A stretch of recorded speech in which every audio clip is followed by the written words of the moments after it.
Good afternoon. നമസ്കാരം. ഏവർക്കും ladies അവറിൻ്റെ ഈ എപ്പിസോഡിലേക്ക് പുതിയ കാഴ്ചകളുമായി ഞങ്ങൾ എത്തിയിരിക്കുകയാണ്.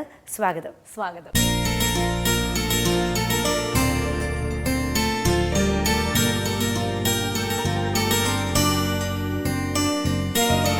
അപ്പോൾ ഇന്ന് എന്താണ് നമ്മുടെ ടോപ്പിക് ഓഫ് കോൺവെർസേഷൻ? ഇന്നത്തെ പ്രധാനപ്പെട്ട ഒരു വിഷയം എന്ന് പറയുന്നത്, നമ്മൾ ചർച്ച ചെയ്യാൻ ഉദ്ദേശിച്ചിരുന്ന ഒരു വിഷയം എന്ന് പറയുന്നത്, നമ്മുടെ വീടുകളിൽ പ്രത്യേകിച്ച് ഗ്രാമപ്രദേശങ്ങളിൽ ഒരുപാട് കാണുന്ന ഒരു വൃക്ഷത്തെ കുറിച്ചാണ്. പ്രത്യേകിച്ച് ഒരുപാട് മരങ്ങളൊക്കെ നശിച്ചുകൊണ്ടിരിക്കുന്ന വനനശീകരണമൊക്കെ ഒത്തിരി ആയിട്ടുള്ള ഒരു കാലഘട്ടം. കേരളം എന്ന് പറഞ്ഞാൽ തെങ്ങാണല്ലോ അല്ലേ? കേരളം തെങ്ങാണ്. പക്ഷേ എല്ലാ കേരള ഗ്രാമങ്ങളിലും പറമ്പുകളിലും ഒക്കെ കാണുന്ന ചക്കയെ കുറിച്ച് സംസാരിക്കും. അതെ അതെ അതെ. അയ്യോ, അതും ചക്ക എന്നുള്ള വാക്കും കേരളത്തിന് സിനോണിമസ് ആണ് കേട്ടോ. കാരണം നമുക്ക് നമ്മുടെ ഒരുവിധം ചക്ക കൊണ്ട് കൂട്ടാൻ വയ്ക്കാത്ത, അല്ലെങ്കിൽ ചക്കയോട് എന്തെങ്കിലും ഒരു സാധനം ട്രൈ ചെയ്യാത്ത വീടുകൾ തന്നെ ഉണ്ടാവില്ല. തേൻവരിക്ക ഇഷ്ടപ്പെടാത്ത മലയാളികളും ഉണ്ടാവില്ല. ഇനിയിപ്പോ ചക്ക ഇഷ്ടമില്ലാത്ത ഒരാളാണോ, അതിൽ മലയാളിത്തം ചെറിയ ഒരു അംശം കുറവുണ്ടോ എന്ന് നമുക്ക് ചോദ്യം ചെയ്യേണ്ടിയിരിക്കുന്നു. ഇപ്പോഴത്തെ ചെറിയ കുട്ടികളൊക്കെ പറയും ചക്ക ഇഷ്ടമല്ല എന്നൊക്കെ. പക്ഷെ അതൊരു അക്വയർഡ് ടേസ്റ്റ് ആണ് കേട്ടോ. അതിന്റെ ഒരു മണമൊക്കെ ഇഷ്ടപ്പെട്ട് കഴിഞ്ഞാലല്ലേ. നമ്മൾക്ക് ഇങ്ങനെ ഒരു ചക്ക ഇങ്ങനെ വെട്ടി, എൻ്റെ വീട്ടിലൊക്കെ ചക്ക വെട്ടി അതിന് നടുക്കുള്ള ആ ഒരു വലിയ കട്ടി കഷ്ണമൊക്കെ വെട്ടി ഇങ്ങനെ കഷ്ണങ്ങളായിട്ടാണ് വെച്ചിരുന്നത്. അത് ഉതിർത്ത് ഒരു പാത്രത്തിനകത്തിട്ട് പാത്രമായിട്ടൊന്നും അല്ല തരണേ. നമ്മൾ സ്വന്തമായിട്ട് കയ്യിൽ വെളിച്ചെണ്ണയൊക്കെ പുരട്ടി അങ്ങിരുന്ന് കഴിക്കലാണ് രീതി. ചക്ക ഒരു ആക്രാന്തമാണ്, ആർത്തിയാണ്. ചക്ക ഒരു ആർത്തിയാണ്. അതെ അതെ. ശരിക്കും ചക്ക പ്രിയർക്ക് ഏറ്റവും വലിയൊരു സന്തോഷ വാർത്ത എന്താന്ന് പറഞ്ഞാൽ, ഇപ്പൊ വീണ ശ്രദ്ധിച്ചു കാണില്ലേ, കഴിഞ്ഞ ഈ ചക്ക സീസണിൽ എത്രയധികം ഫെയറുകളായിരുന്നു. ചക്ക ഉത്സവം, ചക്കമേള എന്തൊക്കെയാണല്ലേ. അതുകൊണ്ട് നമ്മൾ ശരിക്കും അമ്പരന്ന് ചക്ക കൊണ്ട് പായസം തുടങ്ങി, എന്താണ് റെഗുലർ കറികൾ, ചക്കക്കുരു പായസം എന്തൊക്കെയാണുള്ളത്, ചക്കക്കുരു പായസം അല്ലേ. അതെ. പിന്നെ റെഗുലർ നല്ല മസാല ഇട്ട കറികൾ തുടങ്ങി.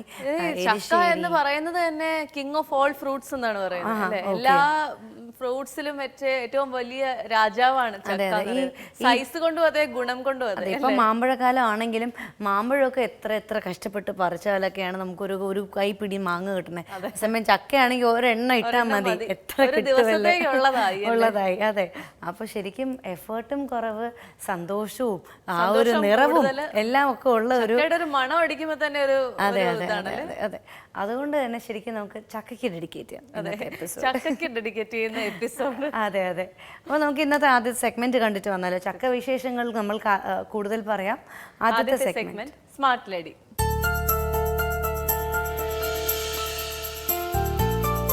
നമസ്കാരം, എൻ്റെ പേര് ആരതി കോട്ടൂർ.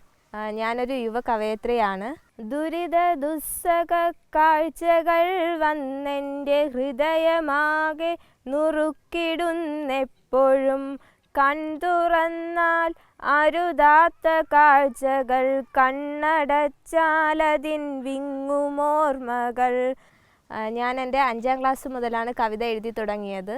എൻ്റെ ആദ്യത്തെ കവിത ശാരിക എന്ന പേരിൽ ഞാൻ എഴുതിയിട്ടുള്ള കവിതയാണ്. സ്കൂളിലൊരു മത്സരത്തിന് എഴുതിയ കവിതയാണ്. അതിൻ്റെ എനിക്ക് സമ്മാനം ലഭിച്ചു. അതേ തുടർന്നാണ് പിന്നെ ഈ കവിത എഴുതാൻ തുടങ്ങിയത്. എന്നെ കവിത എഴുതാൻ വേണ്ടി ഒരുപാട് പ്രോത്സാഹിപ്പിച്ച ഒരുപാട് ആൾക്കാർ ഉണ്ട്.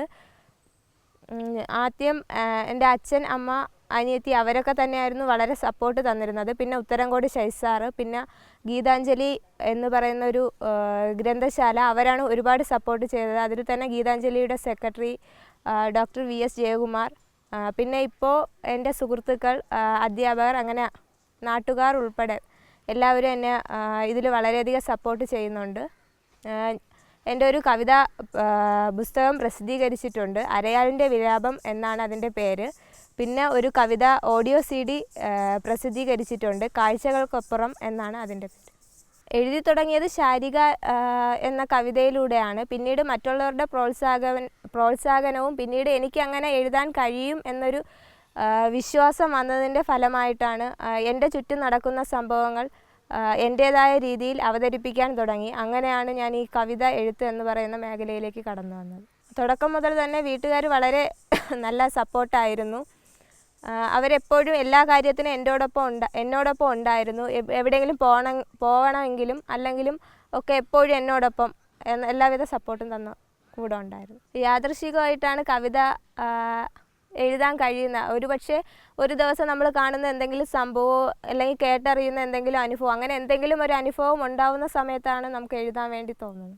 അങ്ങനെ ഒരുപാട് ഇങ്ങനെ ചില സാഹചര്യങ്ങളിൽ ഒരുപാട് എഴുതണമെന്ന് തോന്നും, പക്ഷേ ഒന്നോ രണ്ടോ വരി എഴുതുമ്പോൾ പിന്നെ ബാക്കി എഴുതാൻ കഴിയാതെ പോയിട്ടുണ്ട്. അങ്ങനെ ഒരുപാട് വരികളുണ്ട്. മലയാള സാഹിത്യത്തിൽ ഒരുപാട് കവിമാരുണ്ട്. അവരെല്ലാവരും തന്നെ ഒരുപക്ഷെ ഒരു തരത്തിൽ അല്ലെങ്കിൽ മറ്റൊരു തരത്തിൽ എന്നെ സ്വാധീനിച്ചിട്ടുണ്ട്. ഒരുപക്ഷെ എനിക്ക് കുറച്ചും കൂടി ഇഷ്ടം തോന്നിയിട്ടുള്ളത് ബാലചന്ദ്രൻ ചുള്ളിക്കാടും കടമ്മനിട്ടയൊക്കെയാണ്. അവരാണ് എന്നെ കുറച്ച് കൂടുതൽ സ്വാധീനിച്ചിട്ടുള്ള കവി. പണ്ടത്തെ കവിത കൂടുതലും വൃത്തം, അലങ്കാരം എന്നിവ വേണം എന്നൊക്കെ ശഠിച്ചിരുന്ന കവിതകളാണ്. ഇന്ന് പക്ഷേ അങ്ങനെയൊന്നുമില്ല. ഇന്ന് കൂടുതലും ഗദ്യ കവിതകൾക്കൊക്കെയാണ് കൂടുതൽ പ്രാധാന്യം. പദ്യത്തിനേക്കാൾ ഉപരി അതും കൂടുതൽ ആൾക്കാർ ശ്രദ്ധിക്കാൻ തുടങ്ങിയിട്ടുണ്ട്.